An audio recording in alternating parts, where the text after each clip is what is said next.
Guten Tag, herzlich willkommen, bienvenue, Bon welcome. après-midi, bienvenue, soyez les bienvenus ici à la Fondation Konrad Adenauer. Je m'appelle Tania Samrotsky et je me réjouis de pouvoir vous accompagner à travers cet après-midi sportif et visionnaire.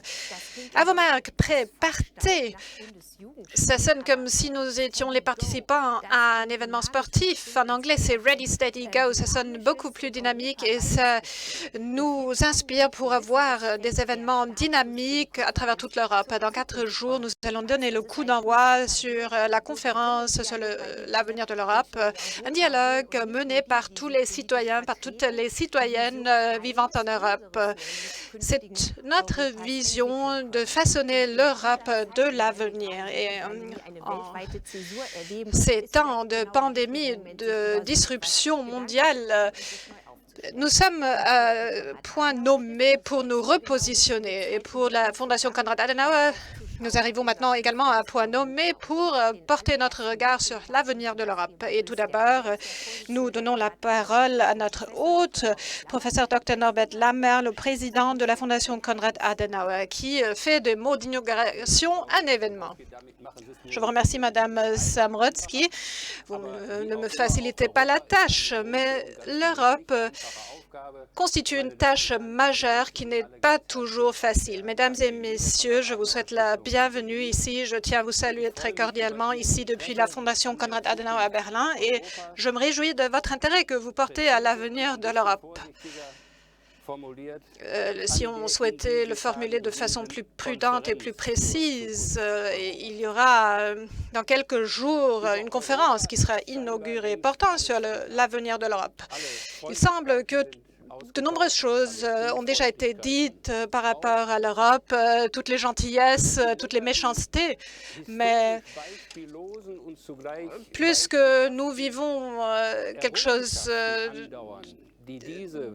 qui est sans précédent, les accomplissements démocratiques et pacifiques de cette communauté d'États dont nous faisons partie, plus que c'est quelque chose que nous vivons au quotidien, plus c'est vécu comme quelque chose de normal par la vaste majorité de personnes qui n'ont jamais connu d'autres situations que celles que nous vivons actuellement en Europe. Une Europe sans frontières, une Europe marquée par la libre circulation avec un droit qui peut être invoqué, qui consiste à pouvoir vivre, travailler partout dans cette communauté d'États sans avoir besoin de permis, d'autorisation ou sans se voir refuser cette revendication.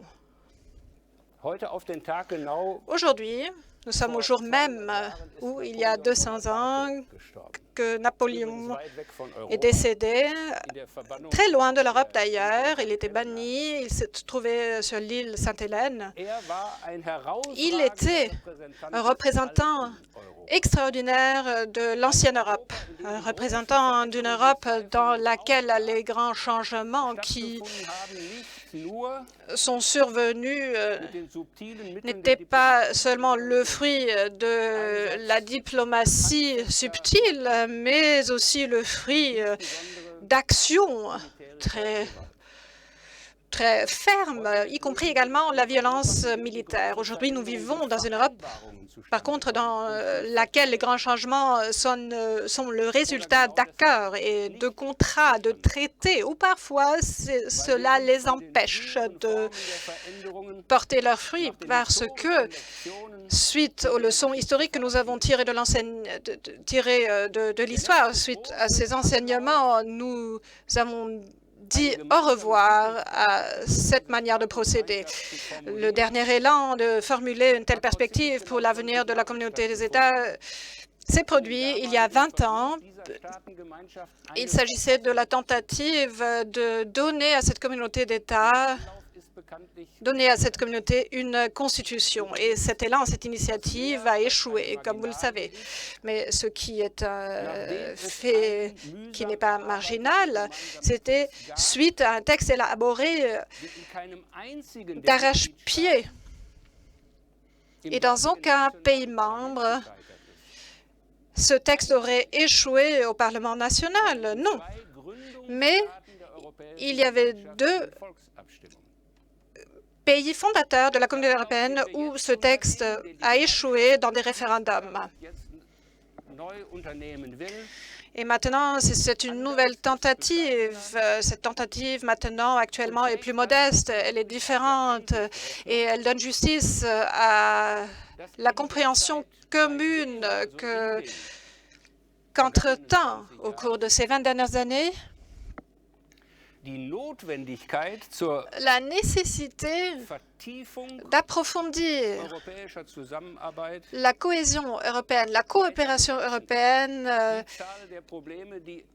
s'est prononcée davantage. Les problèmes qui ne peuvent pas être résolus à l'échelle nationale ont augmenté en nombre. Cette nécessité se montre encore de façon plus aiguë que par le passé, mais nous ne savons pas si la volonté de faire face à ces changements a augmenté également. C'est une question que nous devons nous poser de façon sobre, de façon autocritique également, et cette conférence fixe un cadre approprié à cette réflexion.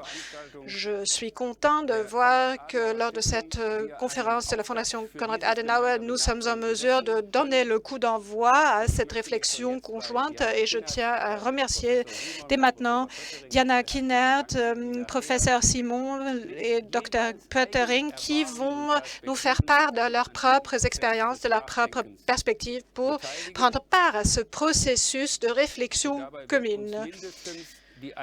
Et ceci dit, nous serons unis par une même vision, à savoir que ce processus qui va être lancé les jours à venir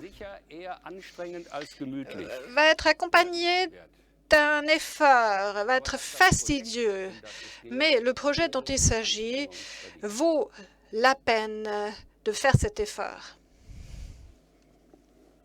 Das haben Sie jetzt davon, Frau Samrotzki. Ja, es ist wunderbar. Ganz herzlichen Dank, lieber Herr Lammert. Il avait annoncé ainsi, Madame Samrotzki. Merci beaucoup, Monsieur Lammert. Vous avez déjà posé la bonne question cruciale. Quelle est la volonté de l'Union européenne de faire face à ce changement?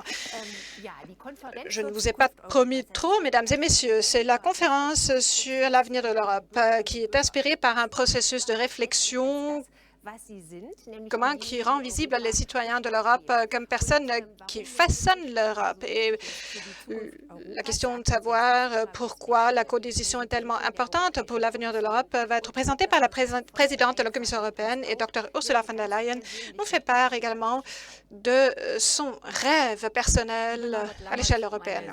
Madame Lammert, mesdames et messieurs, nous avons tous nos rêves lorsque nous pensons à l'avenir de l'Europe.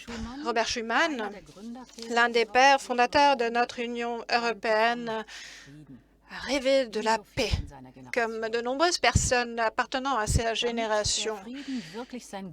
Pour que la paix puisse vraiment courir sa chance, il a écrit le 9 mai 1950 dans la préambule de la déclaration Schuman, et je vous cite encore une fois cette expression, « Pour que la paix puisse vraiment courir sa chance, il faut d'abord qu'il y ait une Europe. » Fin de citation. Une Europe qui vive dans la paix avec elle-même et avec ses voisins, c'est ce à quoi nous sommes parvenus. Toujours est-il que nous sommes confrontés à d'autres défis à relever. Le changement climatique, s'il n'était pas freiné, aurait la force destructrice de guerre. Lorsque moi, je pense à l'avenir de l'Europe, j'imagine une Europe qui lutte contre le changement climatique, qui prend en sérieux la lutte contre le changement climatique, une Europe qui déploie toutes ses possibilités énormes afin de donner une planète sur laquelle il fait bon vivre pour ses enfants, une Europe qui soit en mesure, à l'ère de pandémie, de retirer le terrain propice à ces pandémies. Une Europe qui trouve une politique d'immigration conjointe tout en aidant les personnes en pénurie. Une Europe numérique dont les démocraties ne se laissent pas perturber par les fausses nouvelles, par les fake news. Dans un monde de plus en plus fragmenté, pour parler d'une voix forte en faveur de la raison. Dans les mois à venir, nous souhaitons parler davantage de nos rêves et des souhaits concrets des 450 millions d'Européens Et dans quelques jours, lors de la journée de l'Europe, jour de la déclaration de Schuman, nous allons donner le coup d'envoi pour la conférence sur l'avenir de l'Europe avec une cérémonie officielle à Strasbourg. Le message des citoyennes et des citoyens est sans équivoque. Les citoyens souhaitent être impliqués, souhaitent participer. Dans un des sondages les plus récents de l'Eurobaromètre, 92% l'exigent à travers tous les États membres. Notre promesse que nous faisons aujourd'hui ne peut pas être plus claire que cela. Nous allons être à l'écoute et à chaque fois que cela est possible, nous allons agir dans le sens de notre population, car la démocratie vit grâce à l'engagement et grâce à la participation des citoyennes et des citoyens. Et cela ne se fait pas que tous les 4 ans, tous les 5 ans, lorsqu'il y a les élections, mais cela se fait à tout moment. Ces derniers mois nous ont illustré à quel point l'Europe peut être forte quand elle est unifiée, unie, lorsqu'elle est dotée de bonnes compétences pour agir. Avec Next Generation UE, nous lançons un plan de relance qui est du jamais vu en Europe. Nous souhaitons investir 1,8 billion d'euros ensemble pour les années à venir pour sortir de cette crise, se fortifier, renforcer, plus fort, plus vert, plus numérique et plus résilient. Et en même temps, la pandémie nous a montré, au moins au début, à quel point l'Europe a du mal lorsqu'elle ne trouve pas consensus et s'il manque de compétences et de responsabilités claires. Vous vous souvenez peut-être que ce n'était que lentement que la solidarité et le sens communautaire aient remplacé la fermeture des frontières et au lieu d'interdiction d'exportation d'équipement médical. Aujourd'hui, tout le monde a compris qu'on ne peut pas être isolé ou cloisonné pour contrecarrer le virus et que cela a été une bonne chose de commander des vaccins pour toute l'Europe, et ceci conjointement pour les petits pays membres ainsi que pour les grands États. À l'avenir, nous souhaitons être mieux positionnés face à des crises telles que la COVID-19. Et pour ce faire, nous souhaitons élargir l'Union européenne pour en faire une union de santé. C'est ce dont nous souhaitons parler également aux citoyens, aux citoyennes. La diversité de l'Europe est unique et c'est ce qui fait sa force. Et ce qui m'importe, c'est que la conférence sur l'avenir de l'Europe prenne en compte également cette diversité, car cette conférence s'améliore, prendra plus d'effet, plus vous avez une participation accrue des personnes apportant leurs différentes perspectives, les perspectives des jeunes, des personnes âgées, des étudiants, Erasmus, de tous ceux qui participent aux manifestations de Pulse of Europe, mais aussi les perspectives de tous ceux qui sont plutôt critiques vis-à-vis de l'Europe. Nous souhaitons impliquer tout à chacun. Et le point de départ pour toutes nos discussions est une plateforme en ligne qui fonctionne maintenant depuis 15 jours. Et c'est sur cette plateforme que les citoyens, les citoyennes venant de toute l'Europe peuvent échanger dans 24 langues, 24 heures sur 24 et en toute transparence. Et lorsque je regarde les discussions menées au cours des premiers jours, je me suis rendu compte à quel point l'intérêt est prononcé et varié. Les citoyens européens discutent des relations de l'Union européenne avec la Chine. Les élèves élaborent des clips vidéo avec des exemples comment s'engager contre le changement climatique, et des personnes vivant dans les régions transfrontalières réfléchissent à une meilleure façon de coexister. Et ce n'est que le point de départ, car bien évidemment, il y aura également des rencontres personnelles à partir du moment que la pandémie nous l'admet. Mesdames et messieurs, une chose est aussi vraie qu'à l'époque de Robert Schuman. Lorsqu'il s'agit de l'Europe, il n'y a jamais trop d'efforts et il n'y a pas de rêve qui soit trop audacieux. Et dans ce sens, je nous souhaite des débats animés, vivants pour les mois à venir. Je vous souhaite d'ores et déjà des discussions fructueuses. Merci beaucoup, Ursula von der Leyen. Merci beaucoup, Ursula von der Leyen. Nous nous réjouissons déjà d'avance donc de vous retrouver à un autre moment. Madame von der Leyen a déjà cité Robert Schuman. Donc voilà, Robert Schuman est la base et depuis de cette base, nous regardons vers l'avenir. Et pour nous lancer dans notre discussion, nous allons vous présenter des jeunes européennes et européens qui seront peut-être cités par des générations à venir, par des futures présidentes donc de la Commission. Donc ce sont des députés donc de la Bulgarie, de la France et du Portugal.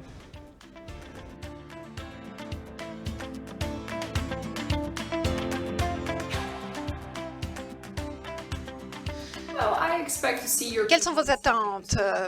J'attends des décideurs d'avoir appris leurs leçons. Les hommes et les femmes politiques qui sont à l'écoute, non seulement à l'écoute des majorités, mais aussi de groupes spécifiques qui sont plus petits et parfois plus faibles. Ce à quoi je ne m'attends pas, c'est d'avoir une discussion théorique sur les accomplissements de l'intégration européenne. Ce qu'il faut faire, c'est de trouver des sujets substantiels et importants qui sont intéressants pour les citoyens, pour qu'ils puissent s'impliquer. J'aimerais avoir une union qui sache mettre les bonnes priorités, qui veille à ce que nous puissions jouer un rôle stabilisateur dans ce monde instable, qui soit en mesure de montrer à d'autres régions du monde qu'une société plus verte et plus économique est possible, que cela puisse aller de pair. Une union qui sache résoudre les problèmes que nous avons en commun, la migration, le terrorisme et la criminalité internationale. Quelle sera votre contribution personnelle? Moi, j'aimerais participer en tant que député européen, tout comme en tant que citoyen de l'Union européenne, comme tous ceux qui trouvent encore que l'Europe constitue un projet décisif pour renforcer, pour fortifier nos pays dans le monde entier, mais qui craignent par contre que nos faiblesses actuelles pourraient également compromettre le projet européen en tant que tel. En tant que députée européenne, je suivrai de très près les discussions que nous menons avec les générations futures. Le changement climatique et la crise économique que nous vivons à l'heure actuelle auront un impact majeur sur les vies de jeunes et j'aimerais faire en sorte qu'ils soient suffisamment bien représentés dans les discussions sur l'avenir de l'Europe. Car au bout du compte, l'avenir leur appartient. Quelles sont vos attentes par rapport aux résultats concrets à la suite de cette conférence? J'espère qu'elle mettra un nouveau cadre pour la coopération européenne, pour nous assurer qu'elle soit non seulement bien équipée pour résoudre les problèmes d'aujourd'hui, mais aussi ceux de demain, pour nous assurer que nous soyons suffisamment unifiés et forts là où il faut l'être, tout en protégeant les spécificités nationales, tout en trouvant des voies d'échanger les meilleures pratiques parmi les pays membres. Nous pouvons aboutir à encore plus de choses s'il y a suffisamment de volonté politique. Je souhaite qu'il y ait un engagement plus fort pour une union de santé comme un fonds, tout comme le fonds de transition juste pour atténuer les conséquences néfastes du changement climatique. Dans vos rêves, quel devrait être l'avenir de l'Union européenne? Je pense que l'Union européenne devrait être dans mes rêves, un endroit où tout citoyen, toute citoyenne soit au courant, soit conscient de la diversité de notre civilisation conjointe qui nous unit pour l'avenir, qui nous lie pour l'avenir. Aujourd'hui, à nouveau, nous ne sommes parfois pas suffisamment bien capables de nous prononcer sur notre identité, sur qui nous sommes, que nous souhaitons avoir. Et une démocratie souhaitée par moi dans mes rêves serait un endroit où on pourrait trouver un effet de levier pour nous fortifier, pour écrire notre propre histoire sans être à l'abri de ce qui se passe. Pour ce qui est de mes rêves, j'espère que nous allons avoir une conférence fructueuse et il faut porter le regard vers l'avenir tout en faisant en sorte que les citoyens puissent s'épanouir, puissent réaliser leurs rêves ici en Europe pour que la jeune génération d'Européens, donc les enfants, et vous avez peut-être entendu mes enfants qui se trouvent à l'arrière-plan derrière moi, soient des Européens contents, vivant des vies prospères en profitant d'une multitude de possibilités.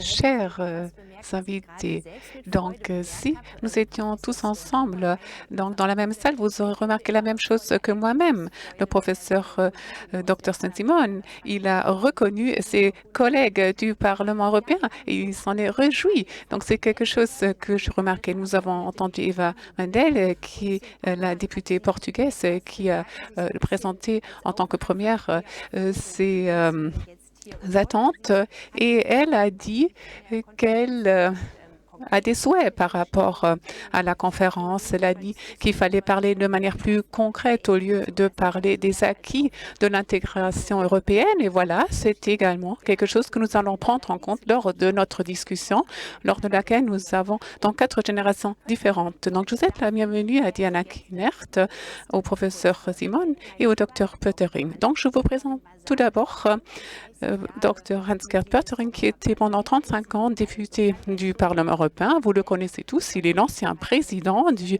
Parlement européen. Il était donc de longues années le chef du groupe politique du PPE, était également le président de la Fondation Konrad Adenauer. Maintenant, il est également le président donc, du groupe des anciens députés européens et le Dr Pöttering dit toujours qu'on ne devient pas membre de cette manière. Il faut aussi payer une contribution importante chaque année. Après, je vous présente le professeur Sven Simon qui fait déjà des économies pour payer cette contribution de par an, car le professeur Dr Simon a seulement été élu au Parlement européen il y a 2 ans.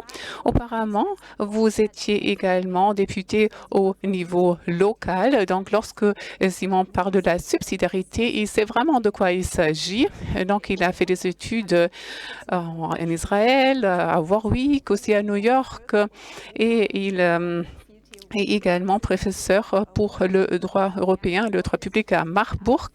Mais Sven Simon est devenu beaucoup plus tôt européen parce qu'il a fait beaucoup de voyages avec ses parents donc aux côtes européennes et cela lui a beaucoup plu. Après, je vous présente Madame Kinert, Diana Kinert, qui est publiciste, qui est femme politique et qui est également directrice d'entreprise. J'ai constaté que Monsieur Pöttering est beaucoup plus âgé, mais lorsque j'ai regardé les CV, j'ai vu que Madame Kinert fait beaucoup de choses.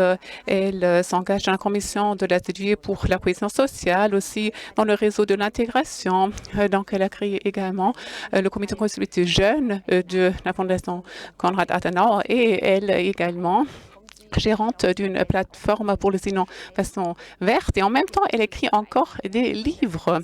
Elle a lancé un appel pour un conservatisme moderne et elle est donc connue par le grand public. Elle a fait des études de sciences politiques et de philosophie, entre autres à Amsterdam. Et c'est là où elle a vraiment eu quelque chose qui a fait en sorte qu'elle s'est sentie européenne. C'était une fête européenne, mais il y avait également un invité chinois et il a posé la question suivante. Pourquoi est-ce qu'on manifeste en Europe? Parce que normalement, c'est l'État qui est responsable de tout. Et à ce moment-là, Diana Kinert et ses autres amis européens qui étaient très différents les uns aux autres. Donc là, ils ont constaté que malgré toute la diversité qui existait, qu'il y avait quand même des choses qui les unissaient et qui... Voilà, je me réjouis que nous puissions maintenant passer à peu près 45 heures ensemble. Donc, nous allons un petit peu répartir le temps en fonction des différents sujets. Donc, tout d'abord, nous allons parler du besoin d'agir à l'heure actuelle et après, je suis également intéressée par vos priorités, par vos souhaits et après, nous allons réfléchir sur les structures européennes. Voilà, nous allons commencer par le besoin d'agir et en ce qui concerne ce besoin d'agir, on peut également compter la conférence sur l'avenir de l'Europe. Donc, professeur Simon, peut-être vous pourriez encore nous expliquer de quoi il s'agit en ce qui concerne cette conférence et pourquoi elle est aussi importante maintenant. Je pense qu'elle est très importante à l'heure actuelle parce que nous sommes à la croisée des chemins, pour ainsi dire. Lorsqu'on regarde vers l'Union européenne, donc on peut peut-être aussi parler un petit peu du passé. Donc, c'est une histoire de succès, la liberté, la paix, aussi la prospérité, dans une large mesure, c'est unique en Europe. Mais aujourd'hui, nous nous trouvons dans une situation après 3 crises, après la crise de l'euro, après la crise de migration, maintenant la pandémie. Et nous avons constaté que l'Union européenne n'était pas encore vraiment capable d'agir en ce qui concerne certains domaines politiques. Il y a donc beaucoup d'attentes de la part des citoyens envers le niveau européen, mais nous n'avons pas encore vraiment cette capacité d'action. Et je pense que c'est maintenant vraiment le bon moment pour lancer cette conférence après la pandémie. Au début, c'était le président Macron en France qui a initié cette conférence. Et ce qu'il a dit reste toujours vrai. Il a parlé de la souveraineté des Européennes et des Européens. Moi, je parle de la capacité d'action des Européennes et des Européens. Et je pense que c'est vraiment le bon moment maintenant pour réfléchir sur les besoins en la matière et où y a-t-il de la volonté de travailler davantage ensemble pour augmenter la capacité d'action au niveau mondial. Donc en 2019, M. Macron a lancé donc cette idée. Là, vous étiez déjà député européen et au début, c'était apparemment un choc, selon vous l'avez dit. Donc, vous l'avez déjà dit, je viens plutôt du domaine de la science. J'ai travaillé de manière bénévole depuis de longues années dans le domaine politique. Voilà, c'est la première chose. Et deuxièmement, j'ai constaté au Parlement européen des choses qu'on peut améliorer. Nous le faisons déjà, nous avons déjà pu changer des choses. Et là, je parle par exemple de la façon dont se déroulent donc, les séances en plénière. J'étais un petit peu choquée. Donc, il n'y a pas beaucoup de monde dans la salle. On peut seulement parler pendant 1 minute. Voilà, c'était un petit peu un choc, mais cela est lié au fait que je n'ai jamais parlé à plein temps dans le domaine politique. Monsieur Pöttering, votre choc lorsque vous avez commencé à travailler au sein du Parlement européen, cela est quelque chose qui est assez lointain, donc peut-être vous n'avez pas encore eu ce choc, mais vous avez déjà formé un groupe de réflexion par rapport aux idées européennes. Donc vous connaissez très bien l'Union européenne, où voyez-vous un besoin de changement? Je pense qu'une chose est très importante, et Norbert Lammers l'a justement dit il y a 200 ans, Napoléon est décédé. Et je pense qu'il est donc très important, lorsque nous regardons vers l'avenir, que nous sachions d'où nous venons. Et d'ici quelques jours, le 9 mai, donc Mme von der Leyen l'a dit, donc le 9 mai, nous allons donc lancer ces conférences lors d'une cérémonie d'inauguration. Malheureusement, il ne sera pas possible que tout à chacun qui voudrait participer puisse participer.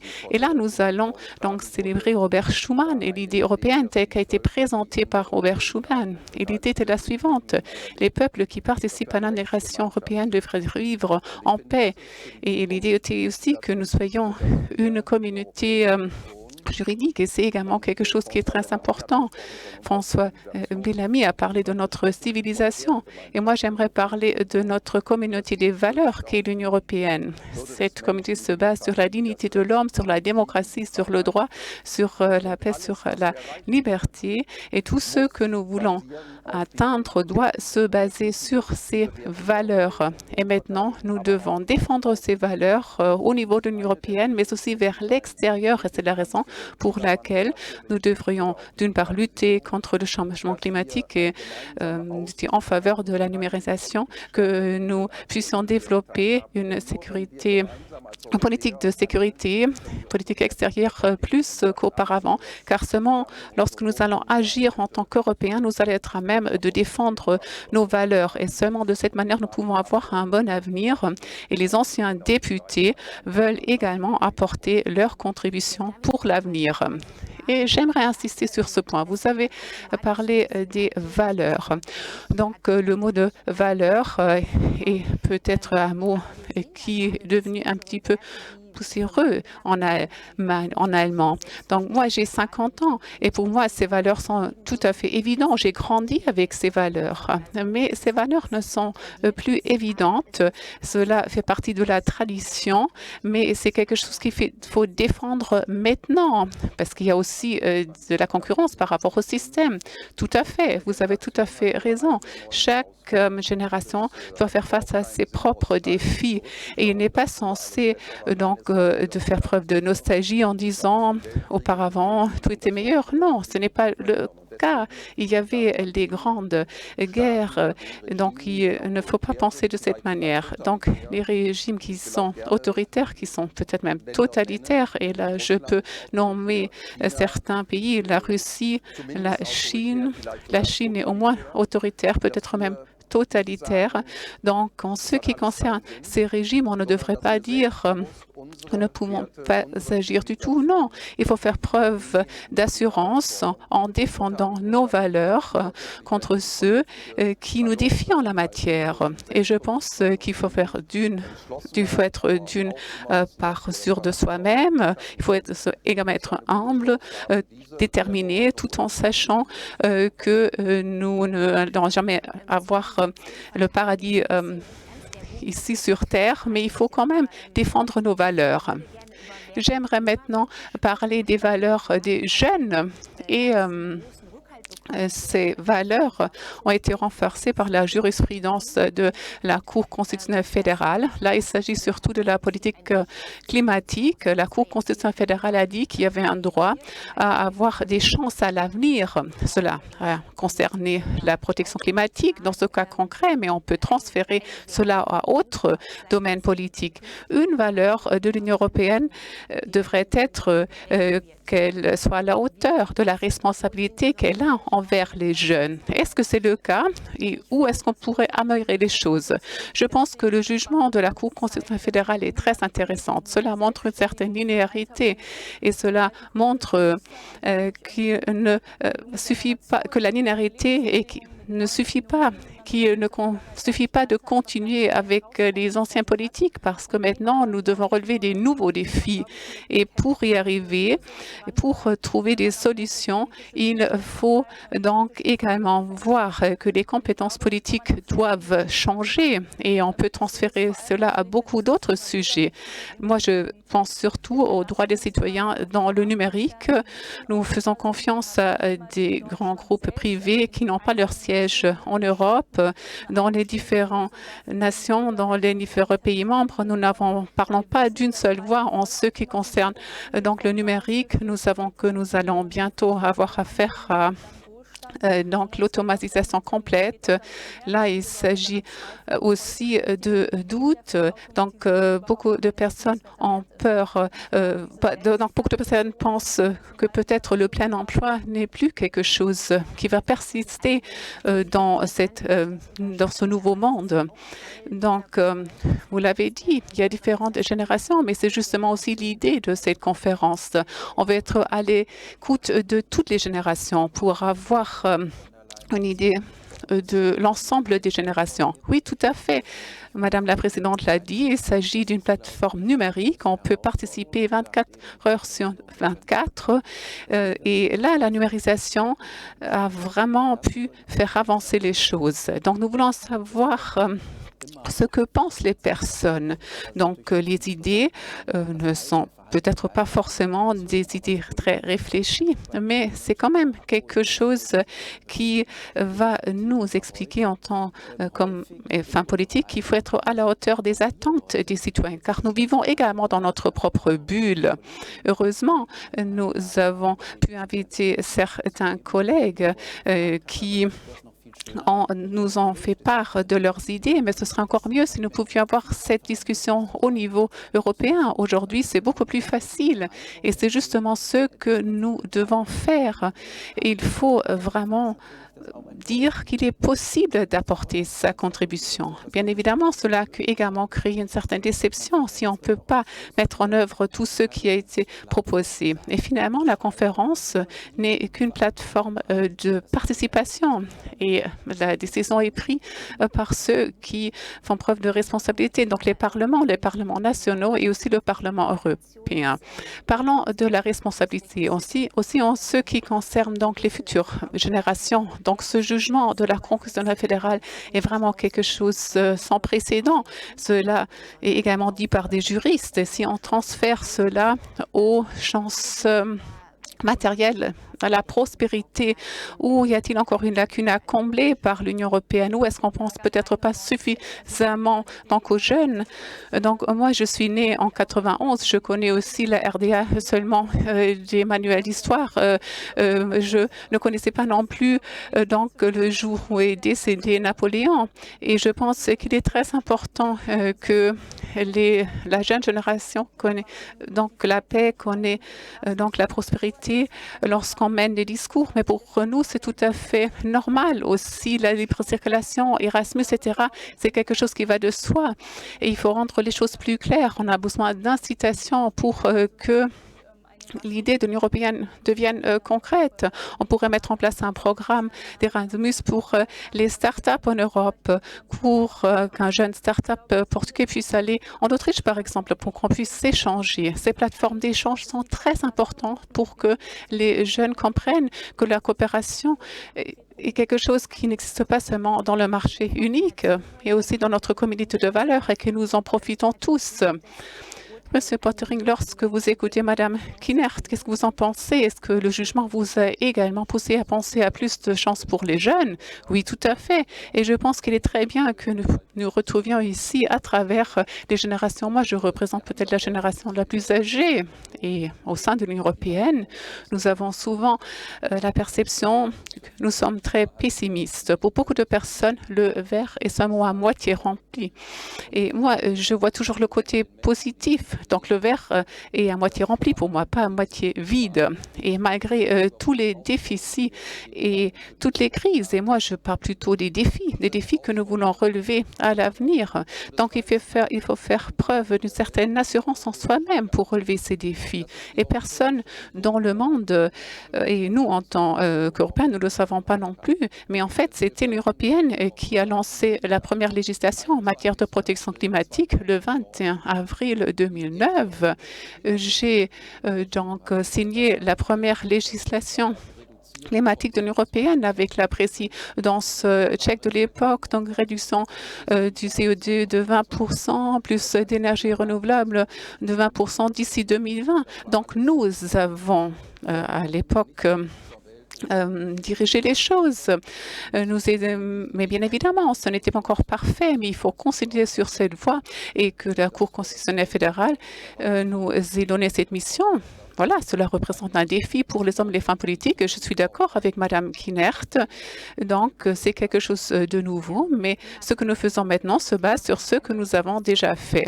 Nous avons parlé du changement climatique, mais il y aura aussi d'autres sujets. Je me réjouis d'entendre vos priorités personnelles tout de suite, mais avant que nous allons donc y passer, nous allons accorder la parole à des jeunes de l'Europe qui vont nous parler de leurs attentes, de leurs espoirs en l'Europe et en l'Union européenne.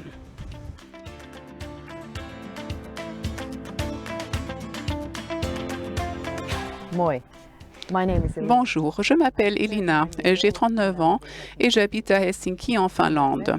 Je suis députée et la vice-présidente de mon parti Kokoomus PPE.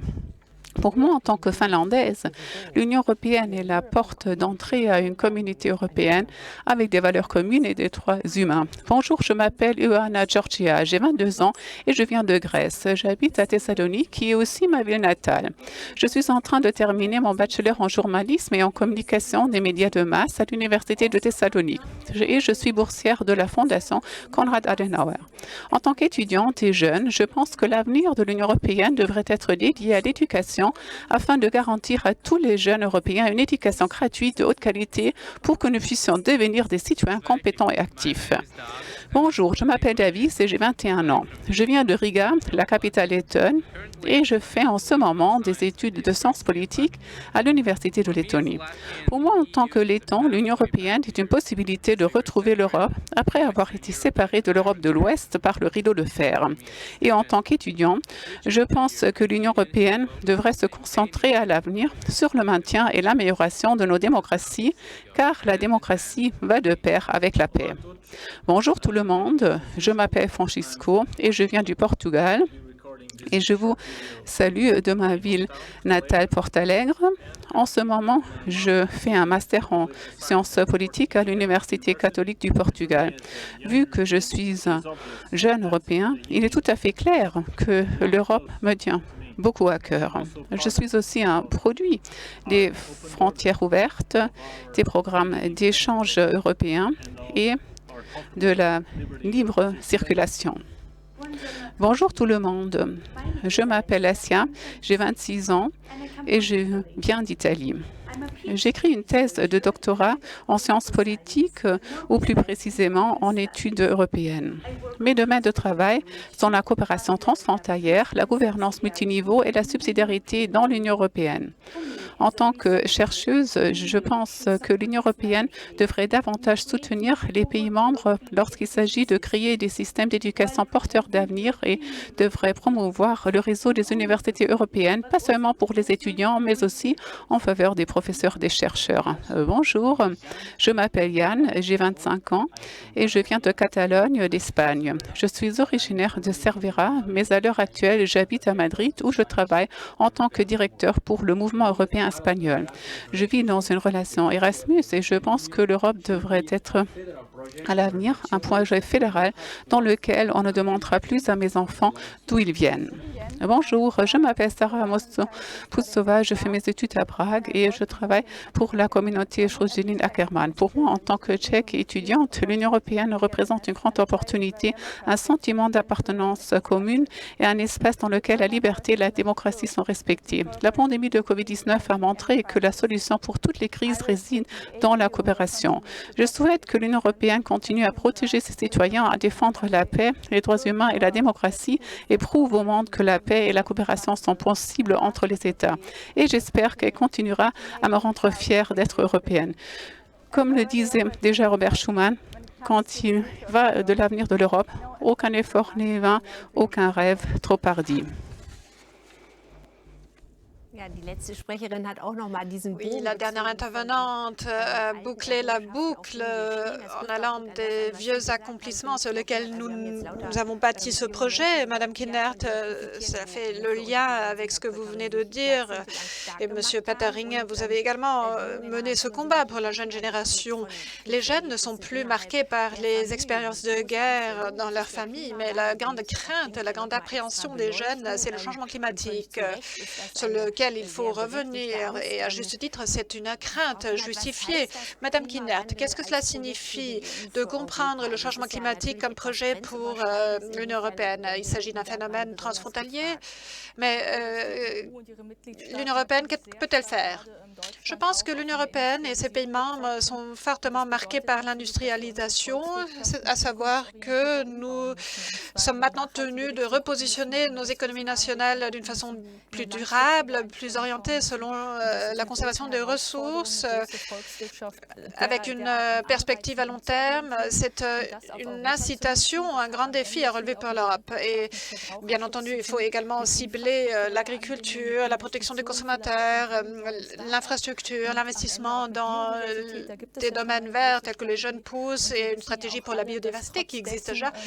Mais nous savons tous qu'en dépit des avancées que nous pouvons faire maintenant, le changement climatique constitue un problème qui concerne le monde entier. Donc, il ne suffit pas en tant que continent de parler d'une même voix, de donner des orientations, mais en tant que société, en tant que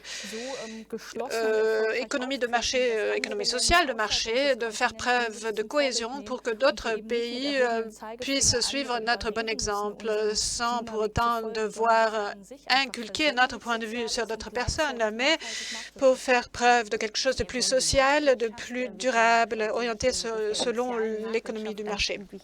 Vous avez mentionné l'économie du marché, l'économie sociale du marché mentionnée ou marquée par Ludwig Erhard, mais cette dimension écologique, c'est la nouvelle dimension, un nouveau volet. Mais que l'Union européenne doit-elle faire pour combler cette lacune?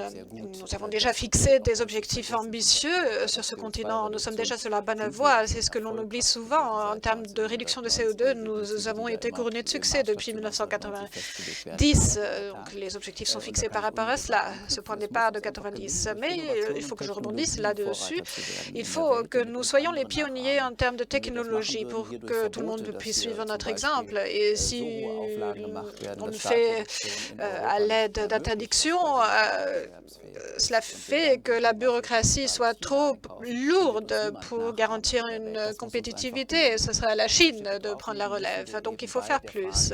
Et il faut encore nous améliorer en ce qui concerne l'innovation, la technologie, les jeunes pousses, les startups, la numérisation, la recherche en matière de carburant artificiel, synthétique, la stratégie de l'hydrogène est une contribution dans le bon sens. La biodiversité a été mentionnée et si nous sommes en mesure d'en faire une histoire de succès, cette économie sociale et écologique du marché, tout comme l'économie sociale du marché qui a donné lieu à des critiques également, mais qui est devenu tout de même un projet réussi d'exportation. Cela pourrait permettre de trouver des amateurs dans le monde entier.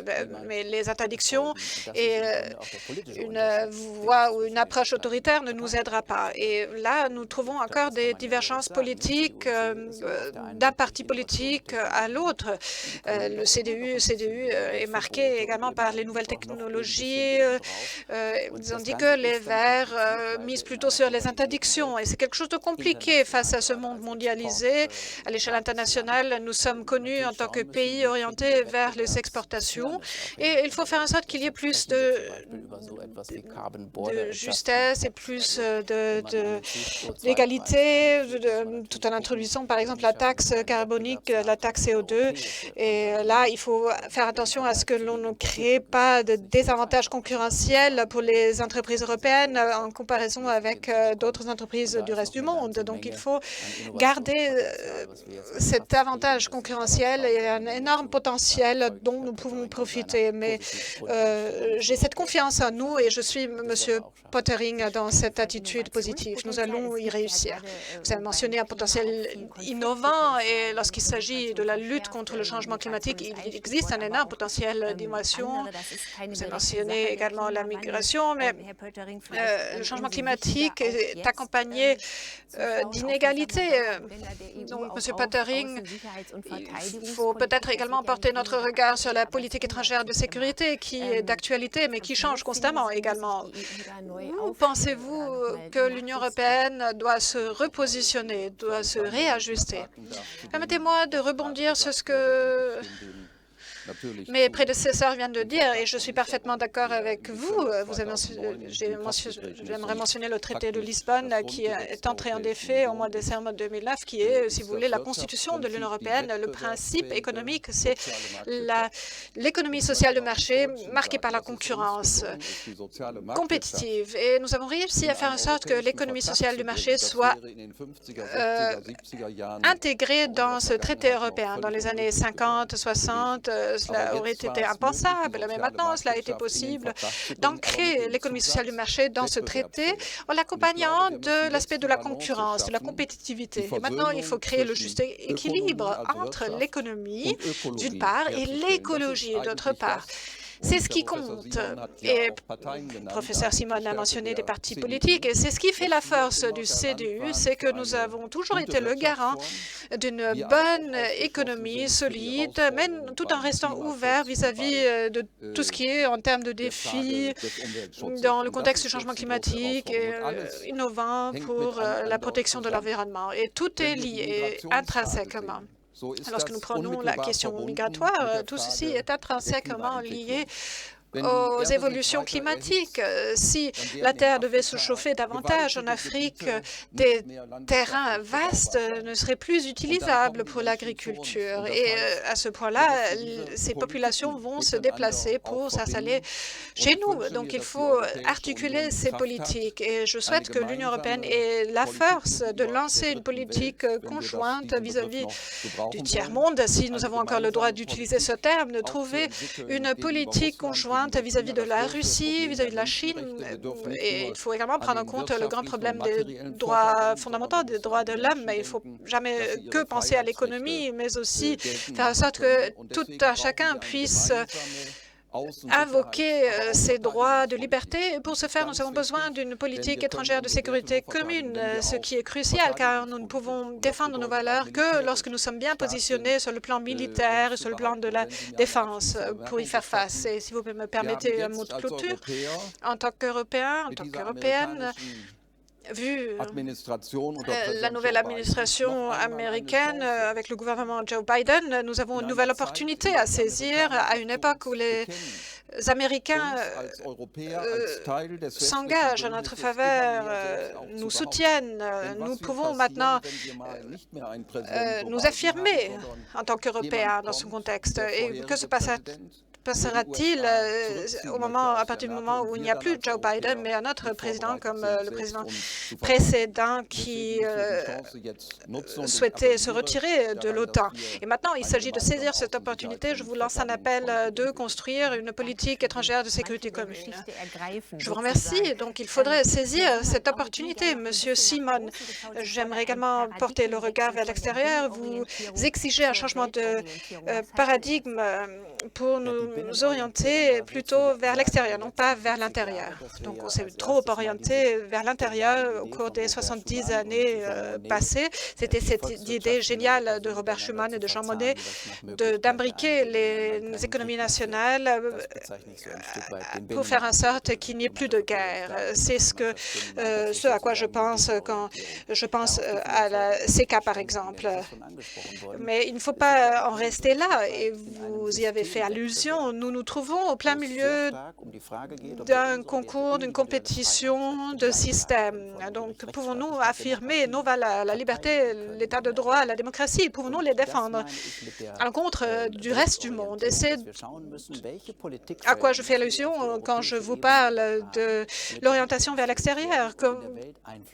Comment pouvons-nous agir avec plus d'influence dans le monde entier? Il y a de petits pays en Europe et il y a des pays qui savent qu'ils sont petits en Europe parce que nous sommes tout petits. Mais si nous parlons d'une même voix dans le domaine de la politique commerciale, de sécurité, de défense, de politique climatique, si nous ne sommes pas en mesure de parler d'une même voix, nous ne pourrons jouer aucun rôle à l'avenir. C'est le constat qu'il faut faire et il faut un bond d'intégration qui ressemble à ce que Robert Schuman avait envisagé. C'est ce que j'ai pensé invoquer, cette orientation vers l'intérieur. La paix pour l'Europe doit maintenant rayonner dans le monde entier pour que l'Union européenne apprenne. François Bellamy l'a dit, il faut définir les intérêts européens dans le monde entier. Et nous ne pouvons les imposer que lorsqu'il y a les compétences à l'échelle européenne dans les domaines politiques respectifs, tout en disposant d'une structure qui nous permette d'agir également vers l'extérieur. J'aimerais aborder un autre sujet. Avec le changement climatique, nous avons une grande force motrice de tout ce qui se passe dans le monde entier, mais la démographie et la numérisation, ce sont deux autres volets d'échelle. Madame Kinnaert, si on essayait de les articuler, comment l'Union européenne peut-elle contribuer à contrecarrer la diminution démographique sur le continent tout en profitant de nouvelles technologies numériques pour devenir une société numérique moderne? Je crois que la numérisation et le changement climatique constituent des tendances irrévocables qui ont lieu à l'heure actuelle en Europe. Et il faut que nous trouvions de nouveaux concepts qui peuvent aller de pair également. Nous avons une espérance de vie qui augmente, de plus en plus de personnes âgées qui sont en bonne santé pendant plus longtemps. Et nous pouvons en faire un avantage. Ce n'est pas une obligation, mais il s'agit de permettre de nouveaux concepts pour le troisième âge, des personnes qui souhaitent peut-être s'impliquer de façon fructueuse dans cette société qu'ils sont sont à même de rendre leurs prestations. Il faut mieux reconnaître les personnes âgées, les personnes célibataires, les veuves, par exemple, qui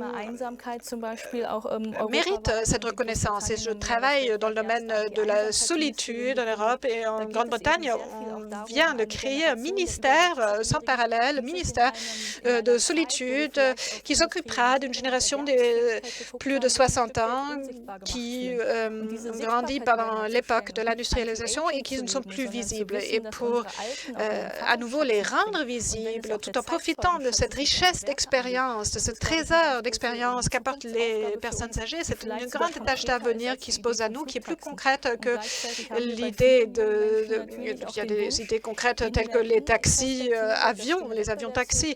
Et nous avons également le souhait d'avoir plus de compétitivité, plus de durabilité, tout en profitant d'opportunités économiques, avec une perspective supplémentaire, à savoir l'autonomie numérique en Europe qui se positionne entre un hypercapitalisme genre Silicon Valley et les systèmes isolés de données de Chine. Et il est important de mieux positionner les pays membres de l'Union européenne pour parler d'une même voix lorsqu'il s'agit d'une autonomie numérique et de droits de citoyens numériques.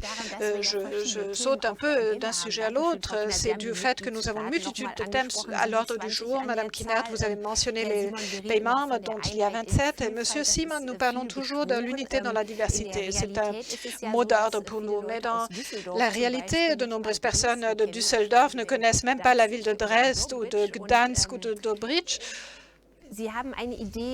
Et vous avez une idée à mettre en avant qui consiste à mieux nous connaître sans devoir voyager forcément.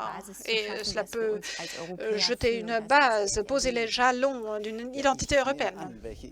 Oui, je sais de quelle idée vous parlez. Il y a deux revendications concrètes que j'ai à mettre en avant. D'une part, c'est ce dont on se plaint souvent en Europe, c'est que l'Europe est souvent un projet d'élite. Nous venons de parler d'Erasmus, etc. Mais ce qu'il faut faire, c'est de faire en sorte que tout Européen, toute Européenne passe 6 mois dans un autre pays européen, habite dans une autre famille européenne pendant ses études, à l'école.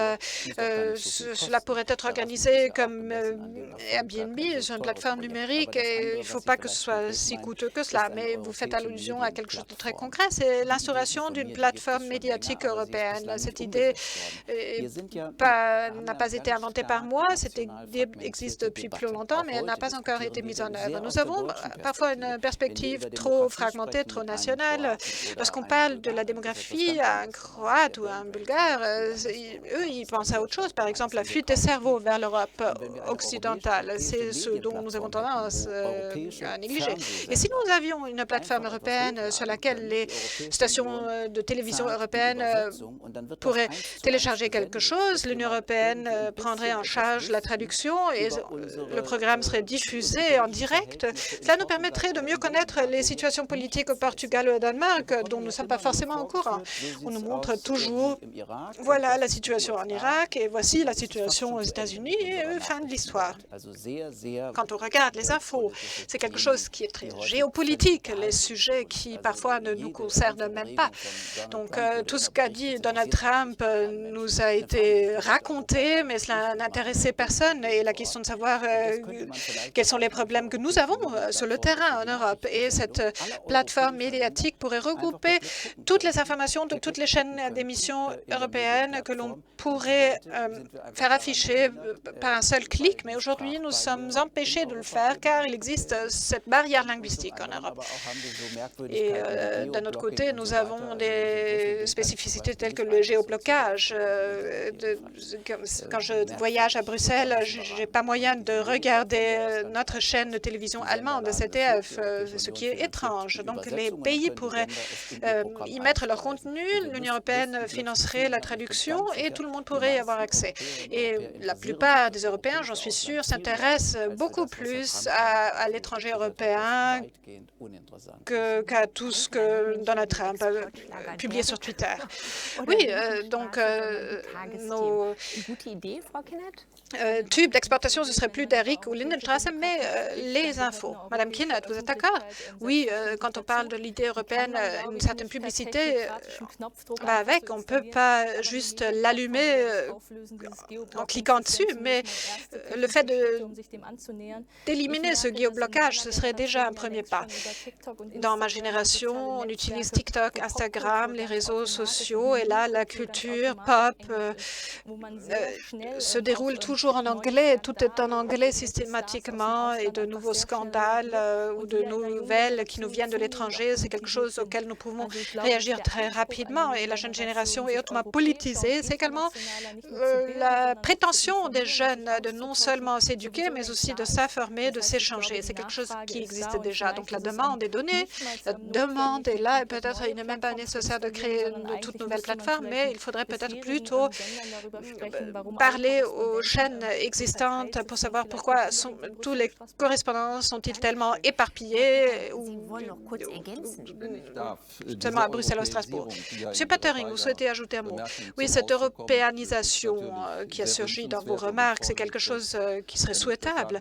Et je suis content, si vous me permettez, cher collègue Simon, en tant qu'ancien membre du Parlement européen, c'est bien que vous chargez de cette tâche. L'européanisation, c'est une chose, mais les Européens, avec leur identité en tant qu'Européens, ce n'est pas la seule chose. Mais selon moi, nous avons au moins 3 identités politiques. C'est la patrie, là où nous sommes, là où nous vivons. Deuxièmement, c'est le pays d'où nous venons, c'est l'Allemagne. Et troisièmement, c'est l'Union européenne. Et nous devons, citoyens de l'Union européenne, qu'à travers la nationalité, la citoyenneté d'un État. Et pour contrecarrer ce que font les nationalistes et les populistes, je vous dis que ce n'est pas que l'Europe, mais selon ma conviction, c'est très vrai, mais c'est la patrie dans laquelle nous sommes enracinés, c'est là où nous sommes installés, c'est là où commence l'Allemagne ou l'Europe, et c'est pour cela qu'il ne faut jamais oublier ces différents niveaux et cette responsabilité pour le reste du monde. Il ne faut jamais l'exclure. Je vous recommande chaleureusement et chaudement, non seulement pour des raisons tactiques, mais parce que cela correspond aux besoins humains d'être enracinés profondément chez vous, de vivre dans cette communauté nationale, tout en restant ouvert vis-à-vis d'un contexte plus large européen. Et voilà l'un des grands défis qu'il s'agit de relever, non seulement en République fédérale d'Allemagne, mais aussi dans tous les pays membres de l'Union européenne, afin de faire face aux nationalistes qui souhaitent un retour vers le passé. Merci beaucoup. Il faut que je veille aussi un petit peu à l'heure. Nous n'avons que 8 minutes à notre disposition. Donc, nous allons commencer avec notre troisième partie de la discussion, lorsque nous allons parler des structures. Et Monsieur Pottering, vous êtes le plus ancien Européen ici dans notre groupe. Que doit se faire sur le plan structurel pour que nous puissions vraiment changer les choses? Où est-ce qu'on pourrait enlever des choses? Où est-ce qu'on pourrait ajouter des choses? Donc voilà, nous avons maintenant la conférence sur l'avenir de l'Europe. Maintenant, il faut attendre les propositions des organisations, des individus, et après, il faut tout rassembler, mais après, il faut aussi donner une structure à cela. Donc, y aura-t-il à nouveau une convention où le Parlement européen sera représenté aussi les parlements nationaux? Et j'aimerais proposer quelque chose. C'est M. Lamers, qui est l'ancien président du Bundestag allemand. Donc, nous avons très bien coopéré, le Bundestag, les parlements nationaux, le Parlement européen. Donc, lorsqu'il y a des modifications de traités, c'est aux parlements nationaux d'exécuter cela. Et vu les expériences de la pandémie, et Mme von der Leyen l'a également dit, donc j'espère que nous allons pouvoir créer une union de la santé. Et il y a déjà un centre pour la lutte contre la maladie et le contrôle des maladies, mais ce centre n'a presque pas de compétences et dépend des informations du niveau national, et souvent ce centre ne reçoit pas ces informations. Je souhaite que nous franchissions des étapes très concrètes dans le domaine de la santé. Après, bien évidemment, la numérisation, la protection climatique et bien évidemment aussi une politique étrangère de défense et de sécurité commune. Madame Kinnert, donc Souvent, on parle donc de cette grande structure de 27 pays membres. Donc, est-ce qu'on peut créer une infrastructure agile dans ce grand groupement? Vous conseillez également des entreprises. Qu'est-ce que vous proposez? Donc, je pense qu'il ne faut pas toujours réfléchir en prenant en compte tous les 27 pays membres. Donc, ce serait également bien si on avait déjà des regroupements supranationaux ou quelques États membres qui font avancer des choses. Et après, on verra si ces projets fonctionnent ou ne fonctionnent pas. Et lorsqu'on parle de cette plateforme de médias, je pense aussi à Arte, par exemple. Cela fonctionne très bien sur le plan franco-allemand, mais il pourra également avoir une coopération entre les Finlandais et les Portugais en ce qui concerne les start-up. Donc, il faut veiller à ce que tout ne vienne pas uniquement de Strasbourg et de Bruxelles. Non, il s'agit de promouvoir les initiatives au lieu de les entraver. Donc, nous avons 500 millions de citoyens et il y a peut-être beaucoup de start-up, beaucoup d'idées dans cette Union européenne et peut-être ce sont aussi des idées qui vont être ailleurs et qui ne sont pas forcément toujours pilotées par Bruxelles. Donc, on va certainement pas toujours piloter depuis Bruxelles. Donc, ça fait aussi peut-être partie du choc que vous avez reçu au début. Oui, peut-être, mais en ce qui concerne les entreprises de plateforme numérique. Donc, nous avons Alibaba, Yoavi, Tencent au côté oriental, après Google, Apple, Facebook, etc. Donc, au niveau des Américains. Et l'Union européenne n'a rien du tout. Donc, il faut faire avancer des choses. Cela ne va pas se faire du jour au lendemain, mais nous avons également besoin d'une opinion publique européenne. Avec des collègues, je m'investis en la matière et le président du Parlement a repris notre idée. Donc, cette séance plénière doit donc vraiment être connue par l'opinion publique européenne. Il faudrait avoir des débats où il y a vraiment des discussions, où on mène vraiment des conservations, ne pas seulement parler des résolutions, etc. Donc, il faudrait qu'on puisse donc passer au vote le jour même du débat pour que les choses deviennent plus concrètes. Et il faut également faire en sorte que les personnes puissent donc vraiment se faire une idée. Est-ce qu'ils sont en faveur de quelque chose? Est-ce qu'ils sont contre quelque chose?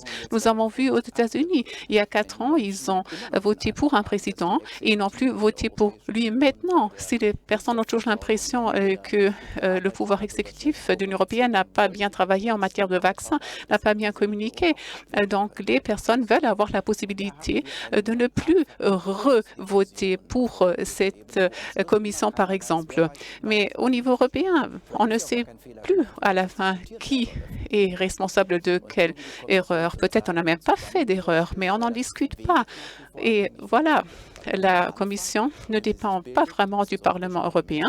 Au début, lorsqu'on crée la nouvelle Commission, le Parlement européen a acquis beaucoup plus de pouvoir par le traité de Lisbonne, mais le fait que la présidente de la Commission, donc on peut réfléchir si il faudrait voter directement la présidente de la Commission européenne, on en pourra discuter, oui ou non, mais le fait que ce sont les gouvernements nationaux qui vont nommer les différents commissaires fait en sorte que les structures ne sont plus vraiment claires pour les Européens.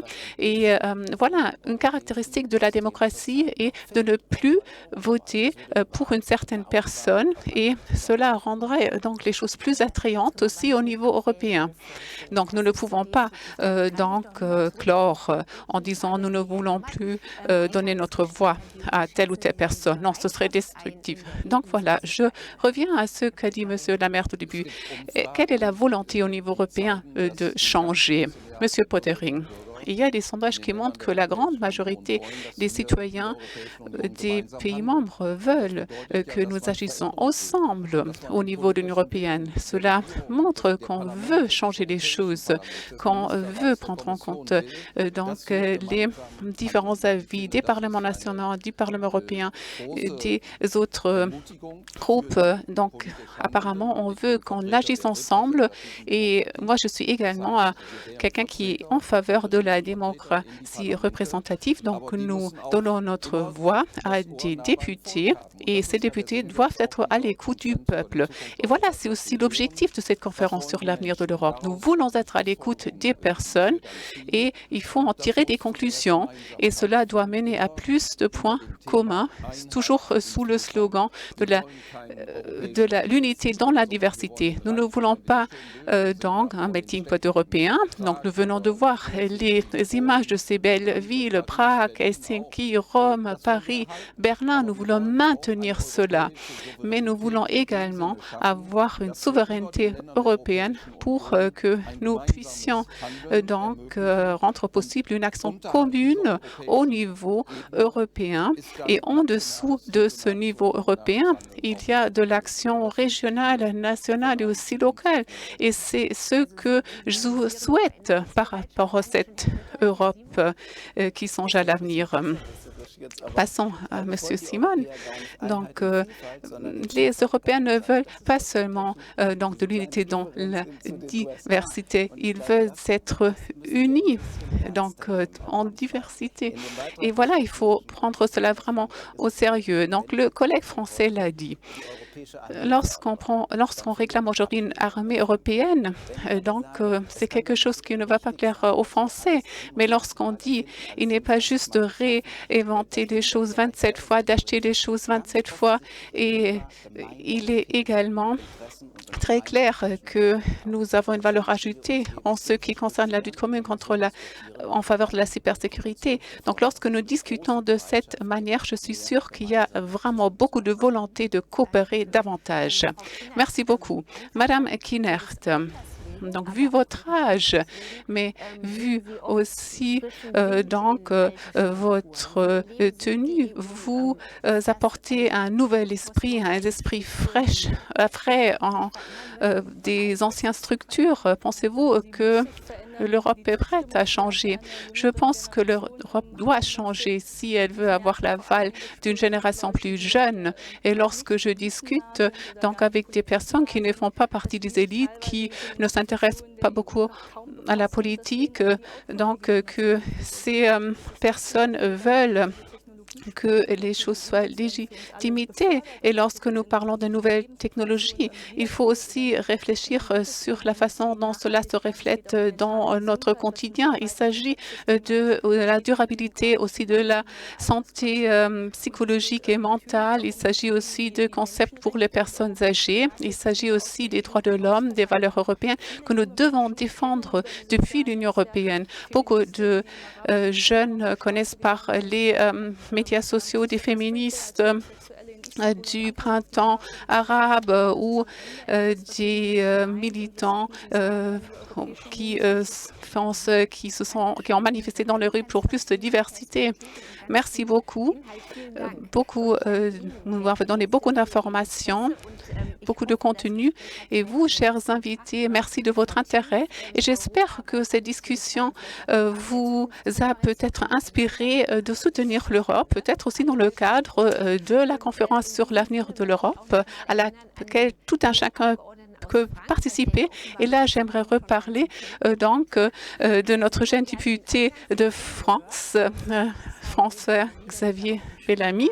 C'est un très beau nom. Il souhaite une Europe dans laquelle nous pouvons nous renforcer mutuellement, où nous pouvons continuer à écrire notre propre histoire et nous ne sommes pas seulement des observateurs de ce qu'il se passe. Voilà, c'est aussi l'objectif de cette conférence. Nous voulons tous écrire ensemble de l'histoire. Merci et restez en bonne santé.